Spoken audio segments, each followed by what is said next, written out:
को भी माता कहा जाता, हमारे देश को भी माता कहा जाता। भारत मातृत्व प्रधान। अच्छा, तुमने कभी सुना चीन माता? कभी तुमने बांग्लादेश माता सुनी? पाकिस्तान माता सुनी? भूटान माता सुनी? लेकिन भारत माता की देखो, सुना तुमने कि नहीं? अच्छा, तुमने कभी सुना कि किसी देश के किसी स्टेट को मदर के रूप में जाना जाता? पर हमारे भारत में जरूर है छत्तीसगढ़, जिसे महतारी कहा जाता है। तो दूसरा कारण क्या है वो जरा सुनिए। हमको लगता है छत्तीसगढ़ को महतारी इसलिए कहा जाता क्योंकि यहाँ शक्तियों के बहुत मंदिर हैं। महामाई मंदिर है, बमलेश्वरी का मंदिर है, दंतेश्वरी का मंदिर है, इसलिए छत्तीसगढ़ को महतारी कहा जाता है। धन्य है ये भूमि। हम भिलाई आकर बहुत प्रसन्नचित्त हैं, जहां हमारे अति प्रिय, जिनके पिताजी हमारे गुरु भाई रहे, बड़े भावुक हैं, बड़े सरल हैं, बड़ा सहज स्वभाव है, श्री राकेश पांडे जी, जो इस कथा के मुख्य यजमान हैं, बहन सरोज पांडे जी, पूरा भिलाई क्षेत्र, यहाँ के प्रमुख लोग। ये लोग तो वो हैं जो कथा आयोजन करते दिखाई पड़ रहे हैं, पर हजारों ऐसे लोग हैं जो मंच पर नहीं आ पाए हैं, पर कथा वो ही करवा रही है।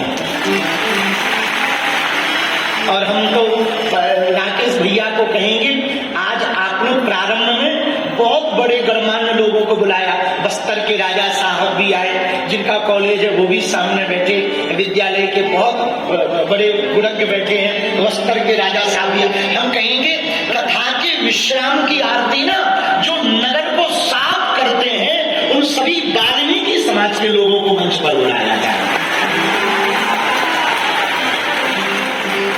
और कल की आरती जब प्रारंभ में हो ना, तो कल की आरती इस नगर के सभी वृद्ध लोगों को, क्योंकि वृद्ध हम तक पहुंच नहीं पाते, तो जो 60 साल से ऊपर वाले हैं ना, उनको मंच पर बुलाया जाए। अद्भुत रहेगा। उससे ना भैया देखो, बुरा ना मानना, अमीर लोग तो चाहे जहां मिल लेते हैं, गरीब बेचारे मंचों पे आ नहीं पाते।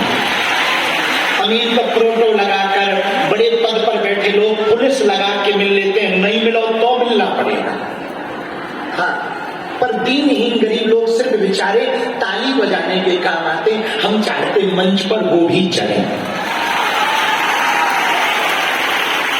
तो कल की कथा में ना उनको बुलाया जाए, हमको प्रश्न है। और एक बात हम कहें कथा कहने के प्रारंभ में, यहाँ के एसपी साहब को हम बहुत धन्यवाद दे रहे हैं। बहुत अच्छी व्यवस्था, इससे हम बहुत संतुष्ट हैं। बहुत प्रसन्नता है हमें उनके प्रति, और वो बहुत अच्छे अद्भुत तरीके से दूरदर्शी दृष्टि से व्यवस्था कर रहे हैं। और सबको साधुवाद। आपके हृदय में जो राम जी बैठे, सब श्रोता जिन्हें बैठने नहीं मिला बाहर खड़े हैं, कुछ लोग बगल में चढ़े हैं, कुछ लोग आगे बैठने के लिए पुलिस वालों से लड़े हैं, फिर भी बागेश्वर बालाजी के दरबार में पड़े हैं। सबके हृदय में, जिन जिन के हृदय में राम जी हैं, जो देश विदेश में संस्कार टीवी चैनल, अभी तो भिलाई अपना ट्रेंडिंग में है, सब जगह सर्च हो रहा। हमसे लोग पूछ रहे भिलाई कहाँ है? हम कहा बेटा भिलाई मत पूछो कहाँ है, जहां भिलाई है वहीं से तुम हो। ये जो लाइट जल रही भिलाई की देन है बेटा। ये जो लाइट जल रही ना, भिलाई की देन है। बोले मतलब? हमका कोयला यही निकलता है, ना कोयला निकलेगा ना लाइट जलेगी। और बेटा लाइट ना जलेगी ना, तो रात में किसी की गाड़ी में कोई और चाबी घुस लेगा, हाँ, पता ना लगेगा। भैया ये लाइट जो दी है ना, ये किसकी देन? उनका भिलाई की। वो भिलाई का हमका दुर्ग जिले में। सब लोग पूछ रहे, तब हमने बताया कि ये वही भिलाई है जो हमने पिछली कथा में रुखड़नाथ बालाजी की चर्चा की थी, यही है वो पास में। तो आज हमारा मन बहुत प्रसन्न है। दूसरे दिन की कथा शुरू